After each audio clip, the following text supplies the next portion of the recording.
आई बात समझ में? चलिए स्टार्ट करते हैं। इससे पहले हमने खुला परिसंचरण तंत्र, बंद परिसंचरण तंत्र कंप्लीट कर लिया था।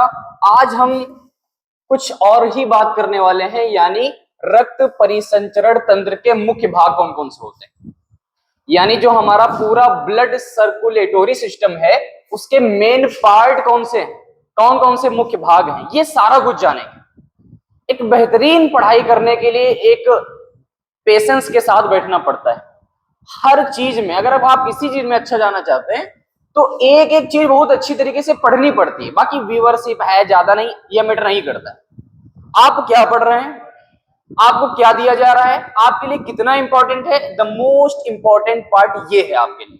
प्लीज हैव अ सीट, ठीक है ना? तो चलिए हम बात करते हैं। इसको थोड़ा सा हम पहले सही कर लेते हैं, ये कुछ ज्यादा ही, ये ठीक है। तो जो ब्लड सर्कुलेटरी सिस्टम होता है, इससे पहले हमने बात कर चुके हैं इस चौथे लेक्चर में। आप अगर इससे पहले, बहुत सारे स्टूडेंट हैं जो लेक्चर नहीं देखे, तो इससे पहले वो सारे लेक्चर वॉच करके आइए, फिर यहाँ आइए, फिर बात समझ में आएगी। बाकी चलिए स्टार्ट करते हैं।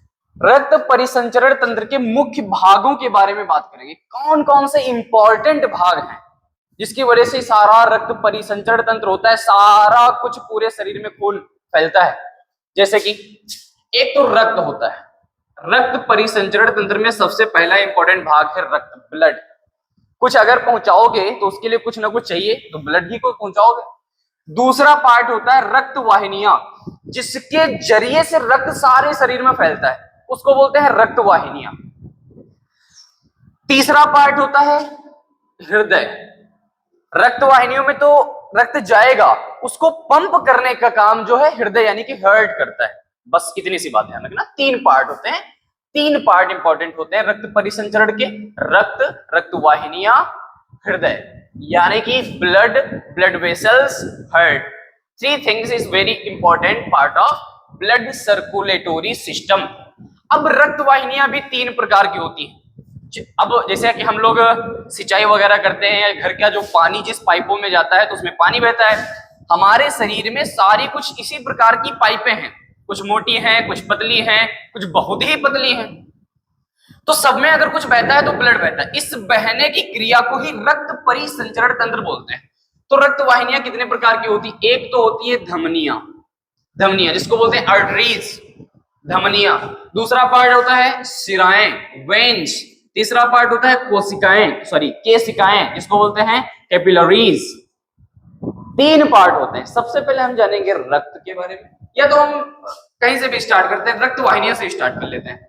पहले धमनियों के बारे में जान लें, फिर सिराओं के बारे में जान लें, फिर केशिकाओं के बारे में जान लें, फिर हार्ट के बारे में जानेंगे, फिर बाद में इधर आएंगे रक्त के बारे में। एक एक बेहतरीन तरीके से नोट्स बनाइए ताकि आपके बोर्ड एग्जाम में जबरदस्त नंबर आए। चलिए स्टार्ट करते हैं ये मामला। सबसे पहले हम जानेंगे कि रक्त वाहिनियां एक्चुअल में होती क्या है। What is blood vessels? Define हम डिफाइन करते हैं, आप क्या डिफाइन करेंगे? ये आप थोड़ा डायग्राम अगर जज करें तो इसमें बहुत सारी पाइप नुमा सब कुछ फैला हुआ है।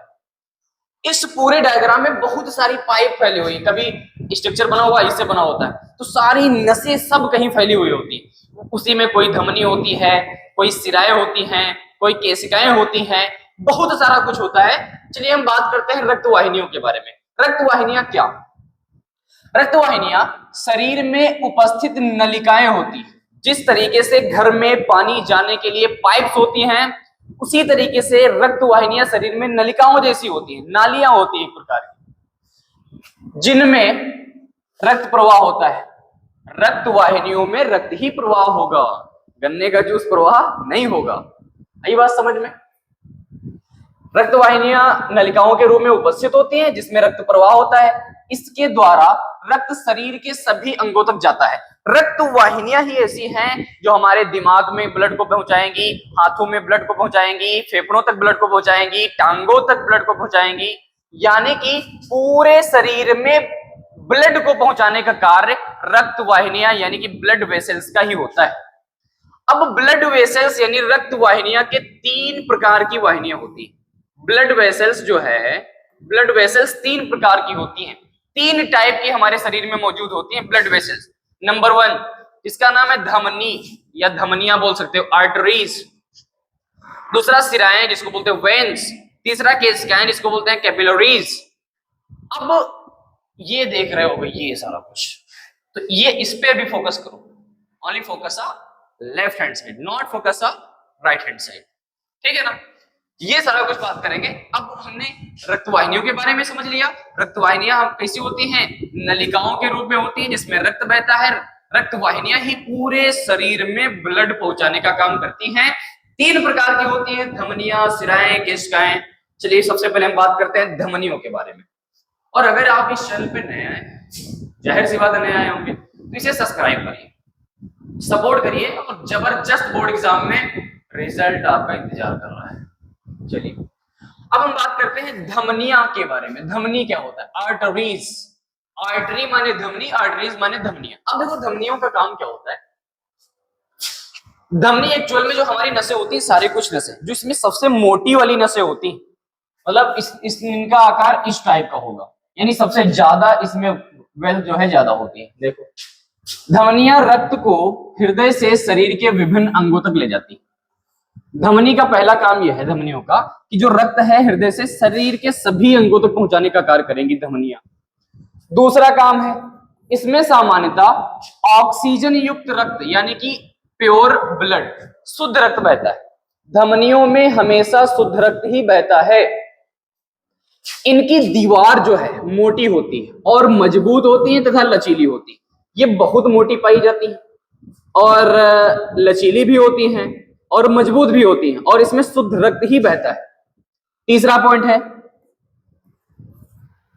इनमें रक्त का दबाव अधिक होता है। अब जाहिर सी बात है, अगर कोई पाइप है उसमें पानी अगर जा रहा है, तो ज्यादा प्रेशर से अगर पानी जा रहा है तो उसकी जो ऊपर वाली लेयर होती है पाइप की, वो मोटी होनी चाहिए।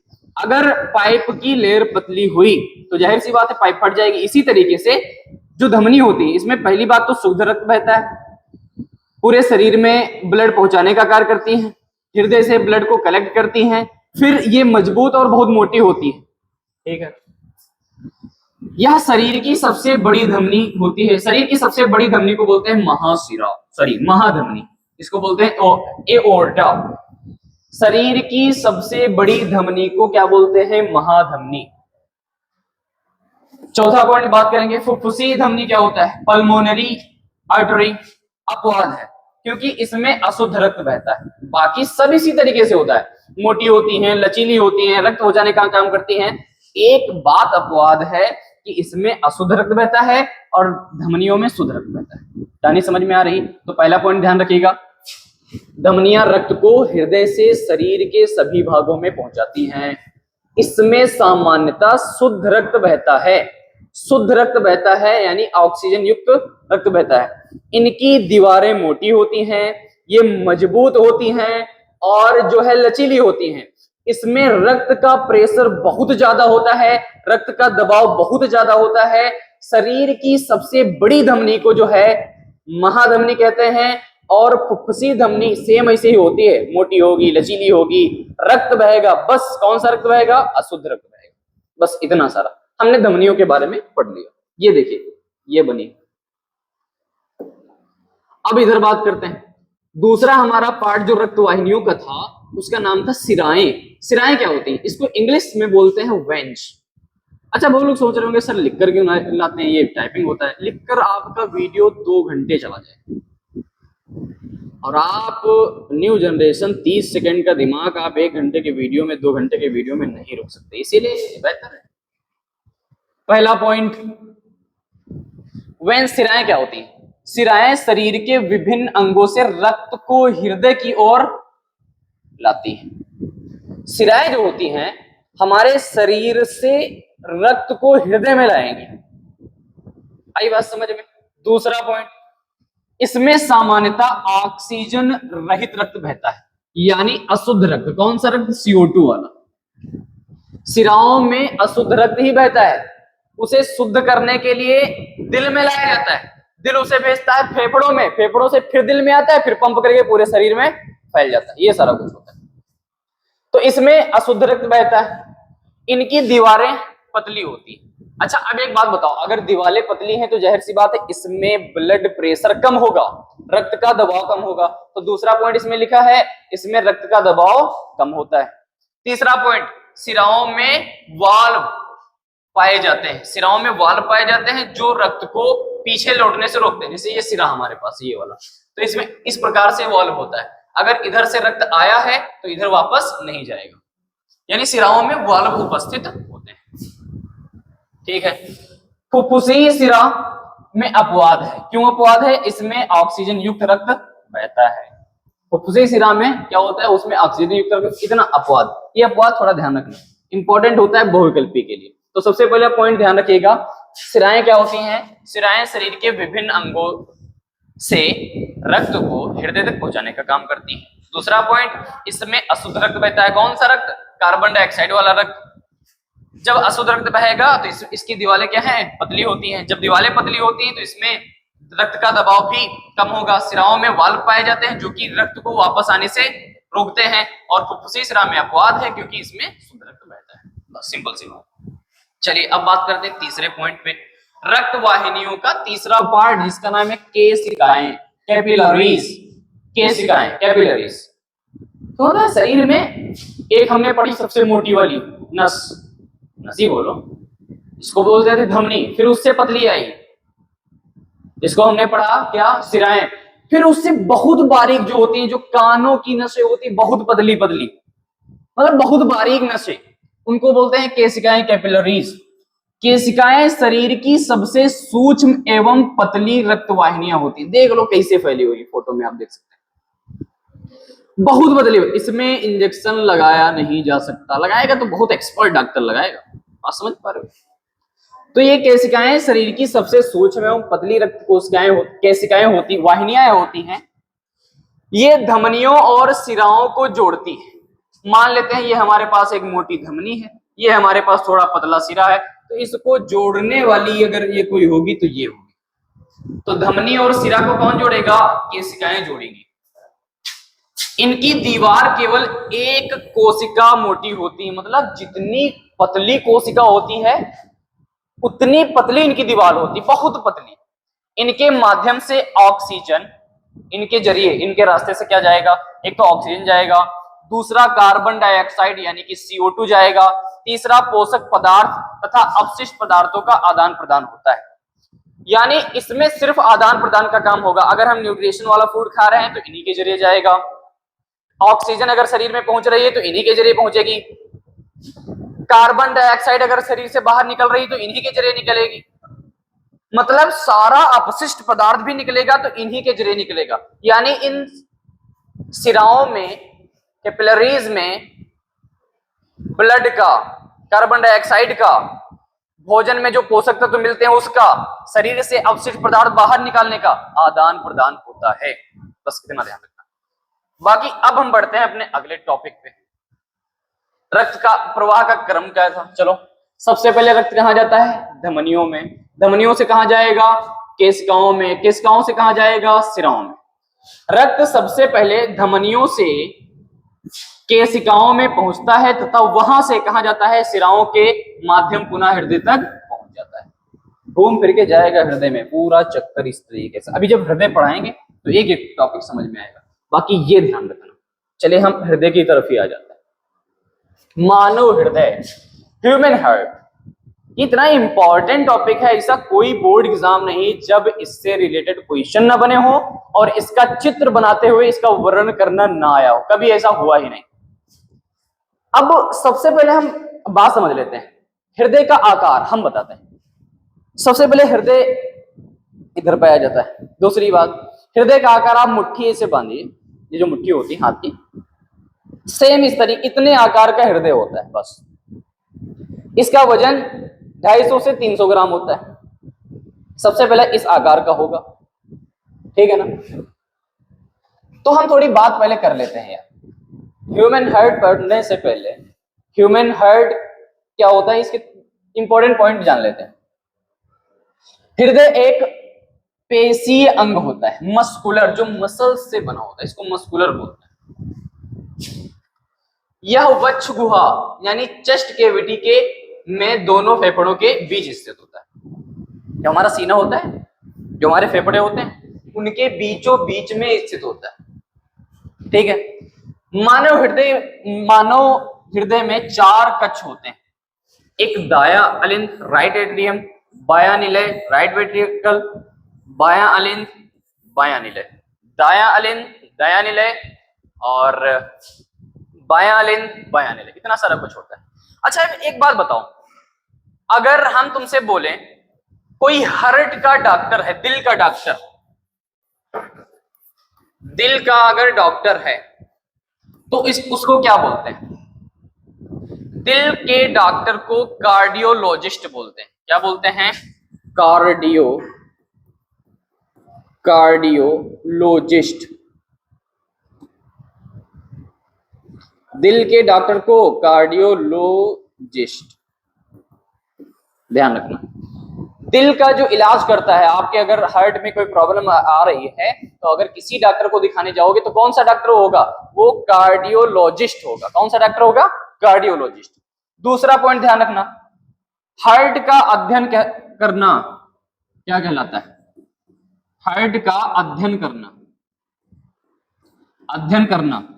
हार्ट का अध्ययन करना ही कार्डियोलॉजी कहलाता है। कार्डियोलॉजी। तो हार्ट का डॉक्टर कार्डियोलॉजिस्ट, हार्ट का अध्ययन करना कार्डियोलॉजी, ये दो बहुत इंपॉर्टेंट हैं। बहुत इंपॉर्टेंट ये बात है। अगर आपके हार्ट में कोई प्रॉब्लम है तो कौन से डॉक्टर को दिखाओगे? कार्डियोलॉजिस्ट को दिखाओगे। अगर कोई व्यक्ति हार्ट के बारे में पूरी जानकारी ले रहा है, हर हार्ट के बारे में एक एक पॉइंट पढ़ रहा है, यानी कि हार्ट के बारे में अध्ययन कर रहा है, तो वो क्या कर रहा है? कार्डियोलॉजी काम कर रहा है। कौन सा काम कर रहा है? कार्डियोलॉजी कर रहा है। आई बात समझ में? जब वो कार्डियोलॉजी कर लेगा तब बन जाएगा कार्डियोलॉजिस्ट। बातें समझ में आ रही? चलिए ठीक है, अब हम बात ही कर लेते हैं पूरे हार्ट के बारे में, क्या क्या होता है। देखो पहले तो हम कुछ समझ लेते हैं। ये हमारा हार्ट होता है, बिल्कुल मुट्ठी के आकार का हार्ट होता है। इसका वजन 260 ग्राम से 280 ग्राम, या मिनिमम लगभग में कह सकते हैं 250 ग्राम से 300 ग्राम का होता है। बस सिंपल सी बात। हार्ट मुट्ठी के आकार का होता है। चलो बात करते हैं। सबसे पहले इसमें 4 चैम्बर पाए जाते हैं। हार्ट में 4 कमरे पाए जाते हैं, 4 चैम्बर पाए जाते हैं। देख सकते हैं, एक यहां से ये यहाँ, एक ऊपर वाले 2 हैं, 2 नीचे चैम्बर है। इसको बोलते हैं, हम आपके पार्ट को एक एक डिवाइन कर देते हैं। पहली बात ध्यान रखना, हमने पहले से लिख रखा है, क्या फायदा। चलो सबसे पहली बात तो हम जानेंगे, ये 4 चैम्बर होते हैं। जितना हम बताएं सिर्फ उतना फोकस करना है बस, और किसी चीज पे फोकस नहीं करना है। देखो, एक तो ये वाला जो चैम्बर आप देख रहे हैं, यहां से लेकर और ये इतना हिस्सा, इसको बोलते हैं बाया अलिंद। इंग्लिश में बोलते हैं राइट एट्रियम। दाया अलिंद, इसको बोलते हैं राइट एट्रियम। आई बात समझ में? इधर वाला जो है दाया अलिंद। और इसी के नीचे जो इतना ये वाला हिस्सा होता है, इसको बोलते हैं, अरे रे रे रे रे थोड़ा मिस्टेक हो गई। हाँ ठीक है। हाँ, जो इधर होता है इसका ऊपर वाला भाग, इसको बोलते हैं दाया अलिंद। इसका निचला वाला भाग होता है दाया निलय। तो यानी दाया अलिंद दाया निलय, दाया अलिंद दाया निलय, दाया अलिंद दाया निलय। आई बात समझ में? फिर अगर हम बात करेंगे, ये तो हम समझ गए, जो इधर वाला ये वाला हिस्सा है, 4 चैम्बर होते हैं मनुष्य के हृदय में। तो सबसे पहले जो होता है इसको बोलते हैं दाया अलिंद। दाया अलिंद के नीचे वाला जो भाग होता है, नीचे वाला चैम्बर होता है, वाल्व के बाद जो होता है, इसको बोलते हैं दाया निलय। दाया अलिंद और दाया निलय के बीच एक वाल्व लगा होता है, जिसको वाल्व बोलते हैं। सीधी सादी बात। फिर देखो, अब इधर आ जाते हैं। फिर एक इधर होता है बाया अलिंद और इसी के नीचे बाया निलय। तो मानव हृदय में 4 चैम्बर पाए जाते हैं। एक सबसे ऊपर वाला दाया अलिंद, उसके नीचे वाला दाया निलय, ऊपर वाला बाया अलिंद, नीचे वाला बाया निलय। बस एक चीज ध्यान रखना, जो दाया अलिंद है और दाया निलय, जो दाया अलिंद है और दाया निलय, जो दाया अलिंद है और दाया निलय, इसमें हमेशा अशुद्ध रक्त बहता है, कार्बन डाइऑक्साइड युक्त रक्त बहता है। इस इधर वाले पार्ट में हमेशा अशुद्ध रक्त ही बहता है। बातें समझ पा रहे हो? और बायां अलिंद और बायां नीले की तरफ हमेशा शुद्ध रक्त बहता है। अगर कोई पूछ ले जो राइट, हम हिंदी में ही लिख देते हैं, एक तो दायां नीले और दायां अलिंद,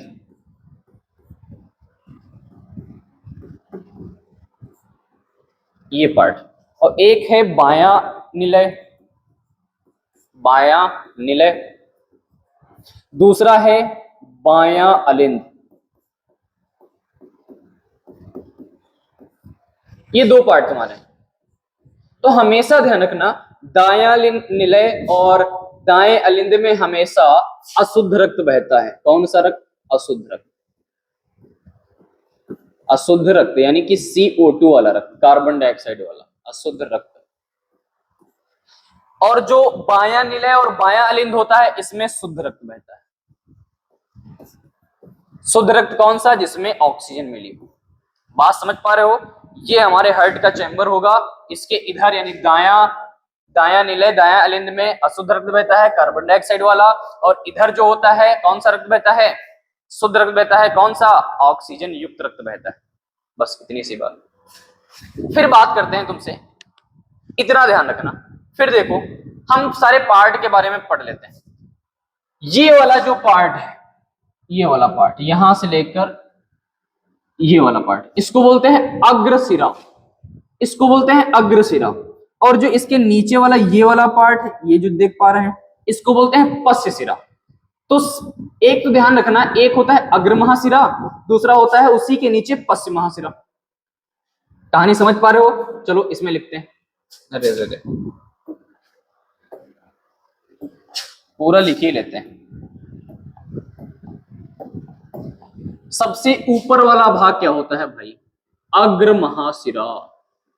अग्र महाशिरा। सबसे नीचे वाला भाग क्या होता है? पश्चिम महाशिरा।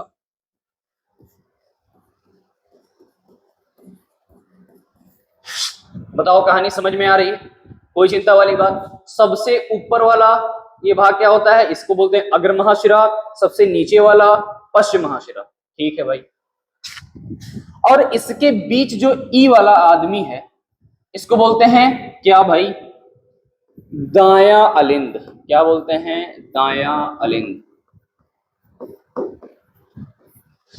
इसके नीचे वाला ये वाला जो भाग है, इसको क्या बोलते हैं? दायां निलय।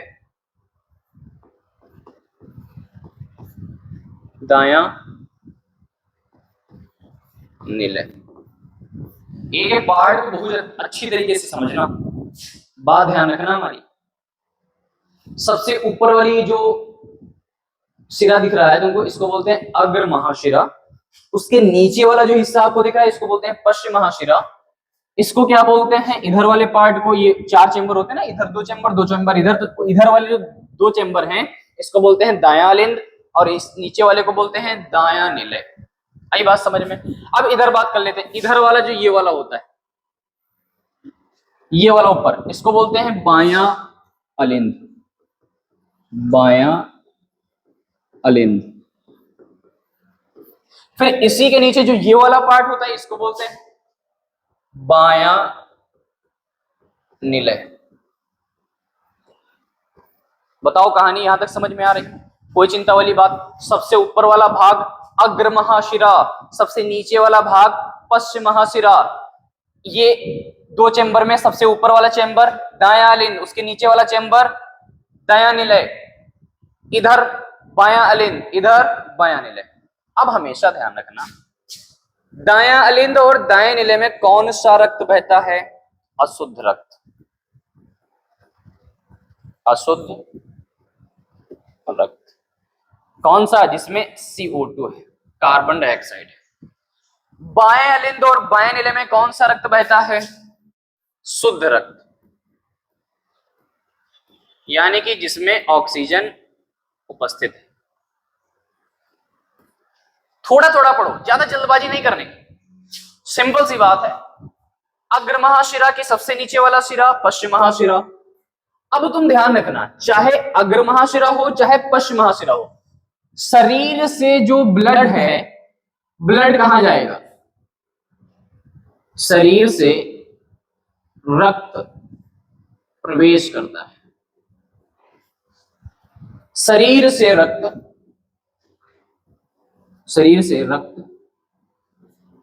प्रवेश करता है। हमेशा ध्यान रखना, कौन सा रक्त? अशुद्ध रक्त, हमेशा ध्यान। तो शरीर अग्र महाशिरा और पश्चिम महाशिरा से शरीर से अशुद्ध रक्त प्रवेश करता है, फिर कहां जाता है प्रवेश करके? एक तो दाएं अलिंद में जाएगा, फिर इस वाल्व के होते हुए कहां पहुंच जाएगा? बाएं अलिंद में।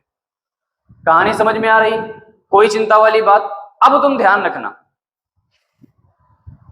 अब हम बात करते हैं, एक एक पॉइंट ध्यान रखना, बहुत सिंपल वे में बता रहे हैं। अब ये दो पार्ट आपको दिख रहे होंगे, ये वाला पार्ट इसको क्या बोलते हैं? तो हमेशा ध्यान रखना, इस वाले पार्ट को बोलते हैं फुफ्फुस शिरा। इस वाले पार्ट को क्या बोलते हैं? फुफ्फुस शिरा।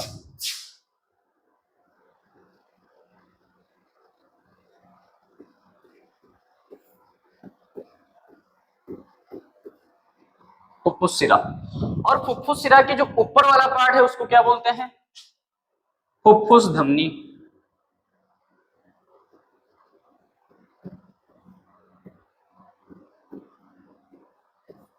कहानी समझ में आ रही है? यानी ये वाला जो पार्ट है इसको बोलते हैं फुफ्फुस शिरा, इसके ऊपर वाली जो धमनी है इसको बोलते हैं फुफ्फुस धमनी। कहानी समझ में आ रही? ठीक है, कोई चिंता वाली बात? इसको बोलते हैं पल्मोनरी आर्टरी। अभी इंग्लिश में ना था, सिंपल सी बात, अभी डिस्टर्ब हो जाओ, अभी सब बता रहे हैं, एक एक पॉइंट करके बताएंगे। अब देखो, ये जो हृदय होता है ये कोई ना कोई लेयर से मिलकर बना होता है, कोई ना कोई आवरण चढ़ा होता है। तो हृदय के ऊपर जो पन्नी चढ़ी होती है, झिल्ली चढ़ी होती है, उसको बोलते हैं क्या? हृदय आवरण। हृदयावरण क्या बोलते हैं भाई? हृदय आवरण। क्या बोलते हैं? इसको इंग्लिश में बोलते हैं पेरिकार्डियम। पेरिकार्डियम। कोई चिंता वाली बात? चलो हम फिर से एक बार थोड़ा रिपीट करते हैं भाई। अग्र महाशिरा और पश्चिम महाशिरा, सबसे ऊपर वाला भाग अग्र महाशिरा, सबसे नीचे वाला भाग पश्चिम महाशिरा। अग्र महाशिरा और पश्चिम महाशिरा में क्या होता है? शरीर से अशुद्ध रक्त चैम्बर में जाता है। कौन से चैम्बर में? सबसे पहले जाएगा दाएं अलिंद में, फिर जाएगा वाल्व के थ्रू बाएं निलय में। आई बात समझ में? ठीक है। फिर क्या होगा? यहां से जो दाया अलिंद तुम्हारा है, दाया निलय, दाएं निलय में ये ब्लड जाएगा, यहां से आएगा ब्लड। तो पहले बना देते हैं ब्लड। यहां से ब्लड आया, फिर गया दाएं अलिंद में, वाल्व के थ्रू गया बाएं निलय में। अब ये थोड़ा प्रेशर बनाएगा, हल्का सा प्रेशर, धीरे से प्रेशर करेगा, फिर कहां जाएगा? कहां जाएगा भाई? धीरे से प्रेशर करेगा तो कहां जाएगा? फेफड़ों में। कहां जाएगा भाई? फेफड़ों में। किसके थ्रू? फुफ्फुस धमनी के थ्रू। हम लिख देते हैं, यहां से रक्त जब ऐसे जाएगा धीरे से तो कहां जाएगा भाई? फेफड़ों में। फेफड़ों। कहानी समझ पा रहे हो? कहां जाएगा? फेफड़ों में जाएगा। फुफ्फुस धमनी लिखा है मैंने। फुफ्फुस धमनी से होते हुए कहां जाएगा? फेफड़ों में। फेफड़ा उसमें ऑक्सीजन मिलाएगा। जैसे ही फेफड़ा ऑक्सीजन मिलाएगा तो फेफड़ा भेज देगा इसको, रक्त को कहां? फुफ्फुस शिरा में। फुफ्फुस शिरा से जब यहां आएगा रक्त, ब्लड यहां आएगा तो सबसे पहले कहां पहुंचेगा? जब ऑक्सीजन मिला हुआ रक्त है तो जाहिर सी बात शुद्ध रक्त है, तो शुद्ध रक्त फुफ्फुस शिरा से होते हुए बाएं अलिंद में आएगा, वाल्व के जरिए बाएं निलय में जाएगा, फिर पूरा बहुत तेजी से पंप करेगा तुरंत ये पूरा ब्लड इस वाल्व से होते हुए, यानी कि ये इसको बोलते हैं धमनी। हम लिख देते हैं, इसको बोलते हैं महाधमनी। महाधमनी। महाधमनी। महाधमनी यानी एओर्टा। एओर्टा से पूरे शरीर में फैल जाता है। कहानी समझ में आई? कोई चिंता वाली बात? चलो हम फिर से डिसाइड करते हैं एक बार। सबसे पहले रक्त कहां से आएगा? अशुद्ध रक्त अग्र महाशिरा और पश्चिम महाशिरा से कहां जाएगा? सबसे पहले तो दाएं अलिंद में पहुंचेगा, फिर वाल्व के थ्रू कहां जाएगा? बाएं निलय में जाएगा।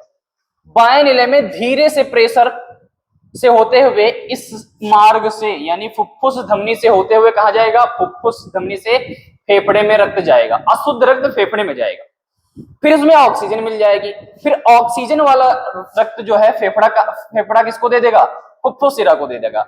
जब फुफ्फुस सिरा उस शुद्ध रक्त को लेकर आएगा तो सबसे पहले किसमें लेकर आएगा, कौन से चेंबर में, बाएं अलिंद में लाएगा, फिर वाल्व के थ्रू कहां पहुंचेगा, बाएं नीले में पहुंचेगा, फिर इस चेंबर में फिर पूरा हृदय बहुत तेजी से धड़केगा, बहुत तेजी से पंप करेगा, फिर वही महाधमनी से होते हुए पूरे शरीर में फैल जाएगा। बस सिंपल सी बात है, कहानी समझ में आ रही है, कोई चिंता वाली बात। अग्र महाशिरा से पश्चिम महाशिरा से अशुद्ध रक्त प्रवेश करता है दाएं अलिंद से दाएं नीले में, दाएं नीले हल्का प्रेशर से कहां पहुंचाता है, फुफ्फुस धमनी के से होते हुए फेफड़ों तक पहुंचाता है, फेफड़ा उसमें ऑक्सीजन मिलाता है, ऑक्सीजन मिलाने के बाद फुफ्फुस सिरा से होते हुए वो बायां अलिंद और बाएं नीले में आ जाता है, फिर इस वाले पार्ट में शुद्ध रक्त होता है, यही शुद्ध रक्त फिर प्रेशर करेगा, बहुत तेजी से प्रेशर करेगा, फिर कहां जाता है भाई, फिर महाधमनी से होते हुए शरीर के सारे भागों में पहुंच जाता है। बस इतनी सी बात, समझ पा रहे हो, कोई चिंता वाली बात। और जो हृदय का डॉक्टर होता है जिसको बोलते हैं कार्डियोलॉजिस्ट, बहुत महान आदमी, वो देखा है मशीन में एक ऐसे ऐसे चलेगा, फिर ऐसे जाएगा, फिर ऐसे ऐसे, फिर ऐसे जाएगा, फिर ऐसे ऐसे, फिर ऐसे। तो ये छोटा वाला पॉइंट देख रहे हो, जब हृदय यहां से यहां फुफ्फुस धमनी की ओर अशुद्ध रक्त को फुफ्फुस धमनी की सहायता से फेफड़ों में भेजता है, तब ये वाली साइन होता है, ये वाला बहुत धीरे से धड़केगा, धीरे से प्रेशर हल्का सा ऊपर पहुंच गया। जब ये फुफ्फुस सिरा से होते हुए शुद्ध रक्त इसमें आएगा, बाएं अलिंद और बाएं नीले में आएगा, जब तेजी से प्रेशर मारेगा तब कौन सा साइन अप बनेगा, ये वाला। कहानी समझ पा रहे हो, यानी जो ये वाली प्रक्रियाएं हैं ये सारा कुछ हमें बताती। अब तुम सोचो कितना सारा, कभी कभी क्या होता है, ये वाले वाल्व जो होते हैं, वाल्व देखो कितने इधर से ऐसे होते हैं, यानी इधर से कुछ आएगा तो अंदर पहुंच जाएगा, बाकी इधर से ऊपर नहीं जाएगा। कितना बेहतरीन तरीका है बनाने वाले का, समझ पा रहे हो, कोई चिंता वाली बात। तो अग्र महाशिरा और पश्चिम महाशिरा से शरीर का अशुद्ध रक्त आता है दाएं नीले और दाएं अलिंद में। दाएं नीले से फुफ्फुस धमनी से होते हुए थोड़ा प्रेशर लगेगा, फेफड़ों में पहुंच जाएगा, फेफड़ा उसमें ऑक्सीजन मिला देगा, ऑक्सीजन मिलाने के बाद फुफ्फुस सिरा ऑक्सीजन युक्त रक्त यानी शुद्ध रक्त को बाएं अलिंद में लाएगा, फिर बाएं नीले में लाएगा, बाएं नीले में जैसे ही पहुंचेगा तो तुरंत बहुत तेज प्रेशर करेगा, जब प्रेशर करेगा तो महाधमनी से होते हुए सारे शरीर के भागों में पहुंच जाएगा। बस इतनी सी बात है। अब देखो हम बाकी ये अगर बात सभी को समझ में आ गई तो सारा कुछ ये लिखा हुआ है, सारा कुछ। हृदय आवरण को क्या बोलते हैं। अब हाँ, जो ये जो मतलब हार्ट होता है, जो इसको कवर होता है, आवरण होता है, वो कितने लेयर का बना होता है, 3 लेयर का बना होता है। सबसे ऊपरी वाली लेयर को बोलते हैं क्या, हृदय आवरण, पेरिकार्डियम। क्या बोलते हैं, पेरिकार्डियम। बाएं नीले और बाएं अलिंद में कौन सा रक्त बहता है, शुद्ध रक्त। दायां नीले और दायां अलिंद में कौन सा रक्त बहता है, ऑक्सीजन युक्त रक्त। किसके जरिए जाएगा, अग्र महाशिरा और पश्चिम महाशिरा से होते हुए दाएं अलिंद में जाएगा, फिर वाल्व के होते हुए दाएं नीले में पहुंचेगा, दाएं नीले में थोड़ा प्रेशर जाएगा, फिर फुफ्फुस धमनी से होते हुए फेफड़ों में पहुंच जाएगा, फेफड़ों से शुद्ध रक्त होते हुए उसमें ऑक्सीजन मिल जाएगी, फिर फुफ्फुस सिरा से फिर ऑक्सीजन बाएं नीले और बाएं अलिंद में आ जाएगा। आई बात समझ में, बाएं अलिंद से होते हुए बाएं नीले में आएगा, फिर बहुत तेजी से उमच के प्रेशर मारेगा, फिर कहां जाएगा, ये इसमें चला जाएगा, महाधमनी में, ये पूरे शरीर में पहुंचा देगा। महाधमनी के जरिए ही, महाधमनी के लिए पढ़ा था, महाधमनी ही पूरे शरीर में रक्त को पहुंचाने का कार्य करती है। कोई चिंता वाली बात, तो ये सारा कुछ है। हमेशा ध्यान रखना, दिल के डॉक्टर को कार्डियोलॉजिस्ट, दिल के अध्ययन करने को कार्डियोलॉजी। आई बात समझ में। चलो अब हमने थ्योरिकल सारा कुछ लिख दिया है। देखो मानव हृदय में रक्त प्रवाह कैसे होता है। शरीर में अशुद्ध रक्त ऊपरी और निचले महाशिरा द्वारा दाएं अलिंद में जाता है। दाएं अलिंद से रक्त त्रिपड़ती वाल्व यानी जिसको बोलते हैं ट्राइकस्पिड वाल्व, ट्राइकस्पिड वाल्व बोलते हैं इसे, द्वारा दाएं नीले में जाता है।